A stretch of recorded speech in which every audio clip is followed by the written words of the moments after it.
जोहार झारखंड। नमस्कार साथियों, स्वागत है आप सभी को आपके अपने चैनल एग्जाम है झारखंड में। तो दोस्तों जुड़ चुका हूं मैं यहां पर आप सभी सहायक अध्यापकों के आकलन परीक्षा के महत्वपूर्ण नोट्स को लेकर के। तो हम बताते चले आपको यहां पर एनसीईआरटी नोट्स का पीडीएफ हम आपको डेली दे रहे हैं।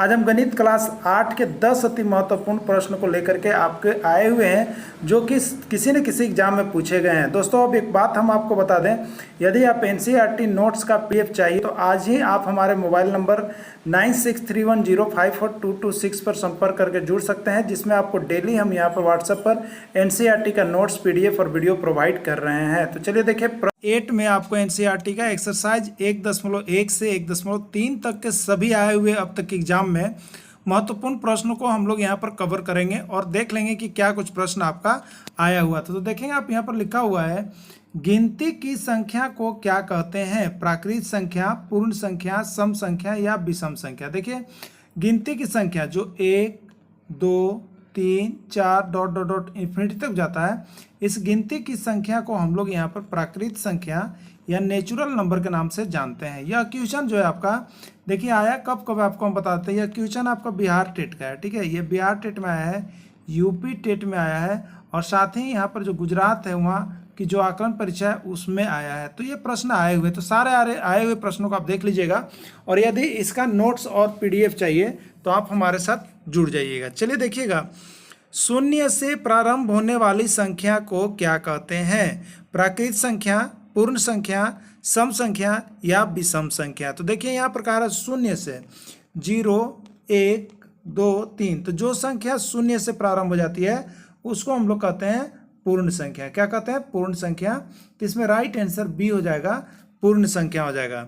चलिए अगला प्रश्न है, इनमें से कौन सी संख्या न तो धनात्मक होती है और न ही ऋणात्मक होती है? 1 0 2 या -2। कौन सी संख्या ऐसी है जो न धनात्मक होती है, जो न ऋणात्मक होती है? तो देखिए इसमें 0 ऐसी संख्या है जो न तो धनात्मक होती है न तो ऋणात्मक होती है, इसको प्लस माइनस नहीं लिखा जाता है, ठीक है। 0 इसका राइट आंसर होगा।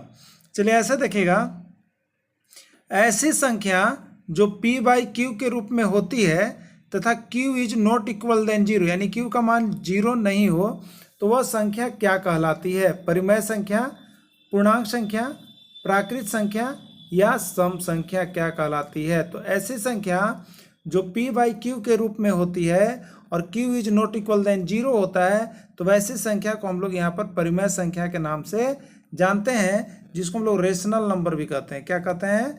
रेशनल नंबर कहते हैं, ठीक है। यही जो है यहाँ पर परिमेय संख्या होता है। चलिए अगला देख लेते हैं।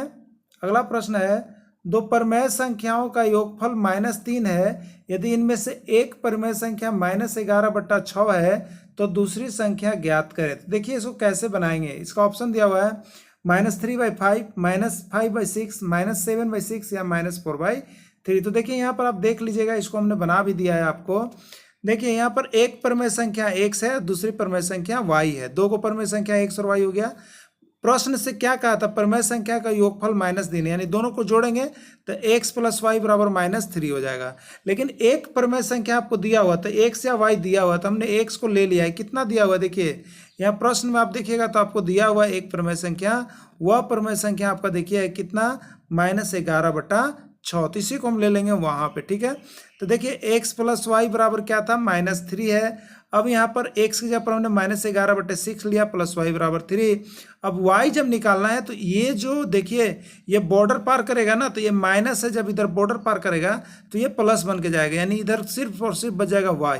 तो y बराबर क्या हो जाएगा? तो पहले से -3 था और ये माइनस जा रहा है इधर, तो +11/6। तो देखिए -3/3 को -3/1 कर दिए और +11/6। इसका आप यहाँ पर हल कीजिएगा, सॉल्यूशन कीजिएगा, तो यहाँ पर 1 और 6 का एलसीएम हो गया 6। तो अब 6 से गुना होगा तो 6×3 18 और 6 एकम 6 + 11, -18 में से 11 जाएगा तो आपका बच जाता है, देखिए कितना बच जाएगा? तो यहाँ पर बच जाता है -7। क्या होता है? -7, यानी -7/6 इसका राइट आंसर होगा। ये प्रश्न आपका जो है यूपी टेट और यूटेट का आया हुआ प्रश्न है। अब देखिएगा पूछ रहा है कि -1 में क्या जोड़ा जाए कि 7/5 प्राप्त हो जाए। इसका दिया हुआ है 7/5, 12/5, 13/5 या 14/5 क्या जोड़ा जाए। देखिए यहाँ पर बनाने के सेंस में आप जब भी देखिएगा तो यहाँ हमने लिखा है कि -1 में x जोड़ने पर संख्या 7 प्राप्त होगा। ठीक है, तो देखिए यहाँ पर क्या है, -1 है, उसमें हमने x जोड़ा तो संख्या 7/5 प्राप्त हुआ। अब x का मान निकालना है तो इसको हमने यहीं पे छोड़ दिया। ये -1 जाएगा किधर, दाहिनी तरफ जा रहा है यहाँ पर, तो ये माइनस से हो जाएगा प्लस, यानी x बराबर 7/5 + 1 हो जाएगा। x बराबर 1 और 5 का लघुत्तम भिन्न का जोड़ करेंगे 5 हो गया, 5 एकम 5 तो 7 एके 7 और 1 5 5 तो 1 5 5, यानी 7 और 5 12/5। इसका राइट आंसर हो जाएगा 12/5, जो कि आपका ऑप्शन डी में यहाँ पर दिया हुआ है, जो कि इसका ऑप्शन आपको दिया हुआ है 12/5। यहाँ पर आप देखेंगे 12/5 होना चाहिए। यहाँ पर क्या प्रॉब्लम आ रहा है थोड़ा सा हम देख लेते हैं। एक्स में जोड़ने पर 7/5 हो गया, 5 हो गया, तो ठीक है। यहाँ पर देखिए 12/5 आंसर होगा। यहाँ पर ऑप्शन जो है थोड़ा गलत हो गया है, तो ये 12/5 इसका आंसर हो गया। ये भी यहाँ पर होगा 12/5। ठीक है, तो राइट आंसर हो जाएगा 12/5। चलिए आगे देखते हैं हम अगला प्रश्न को। यहाँ पर देखिएगा अगला प्रश्न आया हुआ है, -5/9 का योज्य प्रतिलोम क्या, लिखिए। ये प्रश्न देखिए आपका बिहार और यूपी दोनों में पूछा है, योज्य प्रतिलोम। तो देखिए योज्य प्रतिलोम का मतलब होता है उसके चिन्ह को पलट देना। क्या कर देना, चिन्ह को बदल देना। यानी -5/9 है, इसका योज्य प्रतिलोम आप लिखिएगा तो कितना हो जाएगा, +5/9, या 5/9 किसी ने भी लिखा है तो ये भी बिल्कुल राइट आंसर, क्योंकि योज्य प्रतिलोम का मतलब होता है कि उसको हल करने पर वो क्या हो जाए, पूरा पूरी यहाँ पर 0 हो जाता है उसका। ठीक है, चलिए अब देखते हैं यहाँ पर अगला, -3/8 का गुणात्मक प्रतिलोम ज्ञात करें। गुणात्मक प्रतिलोम क्या होगा, देखिए गुणात्मक प्रतिलोम का मतलब होता है उल्टा, यानी 3/8 है तो इसका गुणात्मक प्रतिलोम कीजिएगा तो ये ऊपर जाएगा और ये नीचे आ जाएगा, यानी क्या हो जाएगा, 8/3 हो जाएगा। इसी को गुणात्मक प्रतिलोम हम लोग कहते हैं।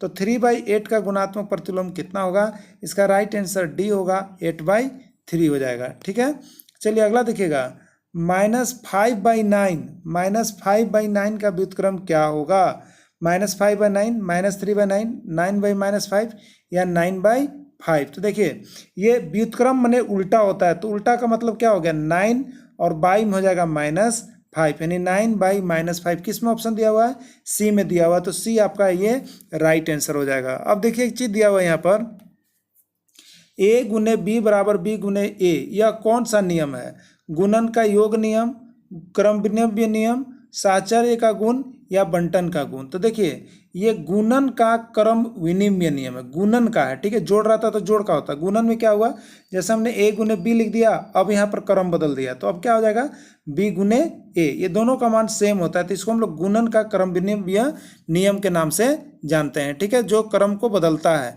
तो इसमें कौन आंसर हो जाएगा जी, तो इसमें आंसर हो जाएगा क्रम विनिमय नियम। किसका है ये, गुणन का है। ठीक है, तो ये राइट आंसर हो गया, यहाँ पर देखिए बनाया हुआ। तो दोस्तों इस तरह से आप डेली हमारे साथ जुड़ करके यहाँ पर यदि पाठ्यक्रम पर आधारित सारे प्रश्नों को देखना चाहते हैं तो आप हमारे साथ जुड़ जाएंगे, हमारे मोबाइल नंबर पर संपर्क करेंगे, जिसमें यहाँ पर जुड़ करके आप तैयारी कर सकते हैं। डेली एनसीईआरटी का नोट्स और PDF भी आपको प्रोवाइड होते रहेगा।